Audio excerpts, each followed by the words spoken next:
let's bring in our panel with retired U.S. Air Force Brigadier General Blaine Holt and former U.S. Congresswoman from New York and member of the Independent Women's Forum, Nan Hayworth. Thank you so much for joining us this Saturday. General, I want to start with you. So it looks like Russia, we've talked about this earlier in the week, but looks like they want to move in on Odessa, almost that they're trying to take over the coast. What do you think their next move is? Well, good morning to you both. The Russians are moving very slowly, but cautiously, but they are steadily making progress. The slow part is now you can see that the Russians have a complete respect for the fighting forces and the people on the ground in Ukraine. But they have overwhelming force and they have overwhelming equipment. And so you will see them try to cut off all access by the ocean. And what's really troubling is the progress that they're making in Kiev. But again, the formula for the Russian army that we've seen is when they don't meet their objectives on the ground, they turn to acts of desperation. My big concern right now is, do they forget the rhetoric, do they really turn to chemical weapons in the area and around the country? Because that is a whole nother level of crimes against humanity if that comes. Do you think they will? I'm very worried that they will. There's so much information warfare going on, so it's hard to kind of pick it all apart. But I did get a few reports from my sources on the ground that Russian soldiers that have been captured in and around Kiev have been issued gas masks, and that's indicative of them being issued protective gear. I'm also looking at some of the aerial shots of the rocket launchers, the multiple launched systems that we see. Those do have chemical capability, and so I know they're not looking at that fight as an easy fight in Kiev, and so I'm very worried about what their plan is. That's not great news. No. So Nan, there's two things I want to address here. Is one, Biden, Kamala Harris went over there the other day, was like, we stand in solidarity with Ukraine and Poland and all these people. And then in the same sentence, Biden was like, hey, stop this MiG-29 jet thing to Ukraine from Poland. I look at this and I also see the Chinese government censoring the country's media. So they're removing like all sympathetic or accurate coverage of the war in Ukraine that's broadcasting on, from a pro-Russian standpoint. They are only airing pro-Russian stuff in China. Then between these two things, what is Taiwan thinking? Well, I'm sure Taiwan would be thinking, as certainly those of us who support Taiwan are thinking, that Taiwan has got to harden itself as a target in every way it can.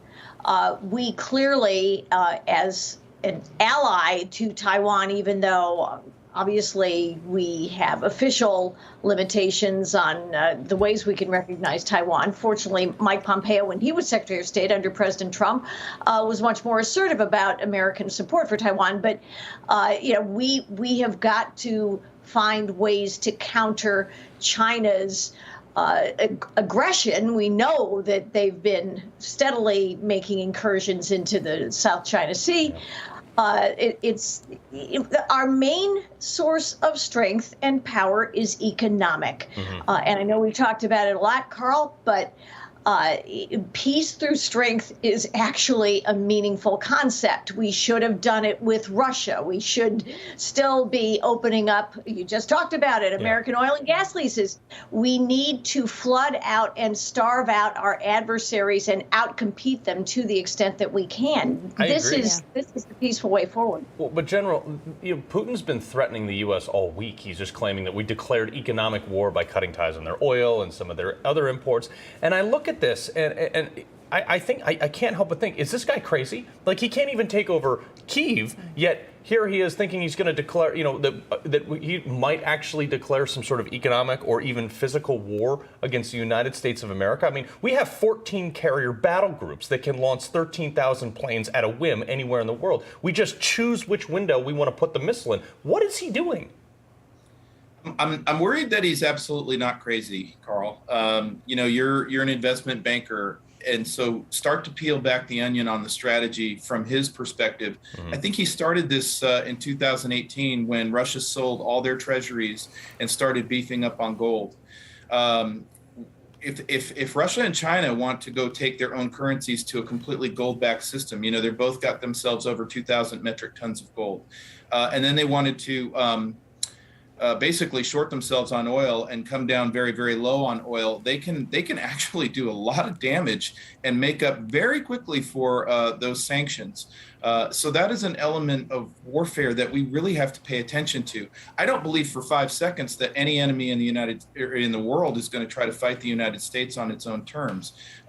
It gets through all these levels of warfare. And to Nan's point, the economic realm is one that we've got to watch very carefully because, instead of build back better, I think we all just want put it back the way you found it. Yeah, good point, General. Nan? That's actually 100% on point. Yeah, Nan, really quickly, the Biden administration blaming gas prices on Putin. Inflation numbers came out. They're blaming it on Putin. Do you think that people really do believe them? Because we all know gas prices have been going up since the day he got into office. And we all know that inflation has been going up. It was 4% when Biden took over. Now it's nearly 8%. Are Americans believing them? The most recent polling suggests that they are not believing that, Allison, actually.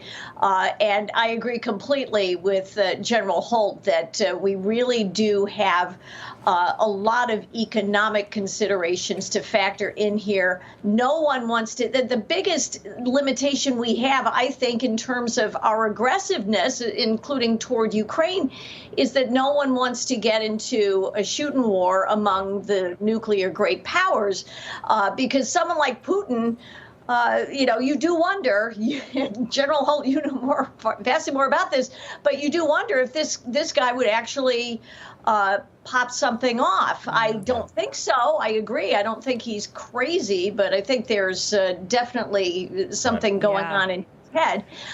So it really is. This is an economic battle. It's bad. American consumers are feeling the pain.